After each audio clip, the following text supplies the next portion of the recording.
কখনো যদি কোনো নারীর ভালোবাসার প্রমাণ তার শখের পুরুষের কাছে বিয়ের আগে কাপড় খুলে দিতে হয়, তবে সেই নারীগুলার প্রয়োজন কি জানেন? নিজের পায়ে জুতা খুলে ভালোবাসার প্রমাণটা দিতে হয়। শোনেন, ভালোবাসার মানুষের প্রতি কখনোই না দেহ চাহিদা আসে না। ভালোবাসার মানুষের চোখের দিক তাকিয়ে অপূর্ব একটা নেশা অনুভব মনে করে। ভালোবাসার মানুষের কণ্ঠ শুনলে মানুষের মনের ভিতর অন্যরকম একটা শান্তি অনুভব হয়ে থাকে। ভালোবাসার মানুষের দিকে না কখনোই না কুনজরে তাকানো যায় না। যে পুরুষগুলা নাকি বিয়ের আগে একটা নারীর দেহ দেখতে চায়, দেহ ভোগ করতে চায়, বুঝে নেন সেই পুরুষ কখনোই আপনাকে ভালোবাসতে পারে নাই। আমার নিজের অভিজ্ঞতা থেকে আমি একটা কথা বলি, কখনোই না ভালোবাসার মানুষের দিকে কুনজর আমি দিতেই পারি নাই।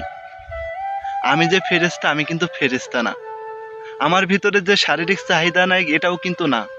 কই, আমার তো সে ফিলিংসটা কখনোই হয় নাই। আমি তো চেষ্টা করলে কখনোই আমার ভালোবাসার মানুষের দিকে অন্য মন্তব্য করে আমি তাকাতে পারি নাই।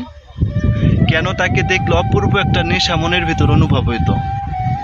কেন তার একটা মিষ্টি কণ্ঠ শুনলে বুকের ভিতরে একটা শান্তি ফিলিংস অনুভূতি হইতো? শারীরিক চাহিদা কয় মিনিটের জন্য? আধা ঘন্টা, 1 ঘন্টা, 2 ঘন্টায়? এই শারীরিক আধা ঘন্টা 2 ঘন্টার জন্য যদি ভালোবাসার প্রমাণ দিতে হয়, তবে সেই বোনদেরকে একটা কথা আমি বলি, পায়ের জুতাটা খুলে সে ভালোবাসার প্রমাণটা দিয়ে আসো। ইতি টেনে আসো সেই ভালোবাসার ভিতরে, আর আগাইতে যাইও না। কষ্ট ছাড়া আর কিছুই পাবা না। এখন তো আবার আধুনিক যুগ হয়ে পড়ছে, ভিডিও কলে দেখা দেখি হয়ে গেলে সবকিছু ভালোবাসার প্রমাণ হয়ে থাকে। এগুলা থেকে বিরত থাকো। একটা মানুষকে ভালোবাসলে সমস্ত কিছু তার জন্য করার দ্বিধাবোধ মনে করো না। দেহ তো কোথাকার কি, নিজের দিকে তো তাকাও না। ঘুম হারাম করে ফেলো, খাওয়া দাওয়া হারাম করে ফেলো, তবে দেহ দেখানোর প্রয়োজনটা অতটুকু গুরুত্ব দাও না। একটা নারীর সব থেকে বড় অহংকার হচ্ছে তার দেহ ইজ্জত। এটা কখনো নিলামে উড়িয়ে দিও না। একবার সতীত্ব হারাই গেলে সেটা কখনো আর ফিরে পাবা না।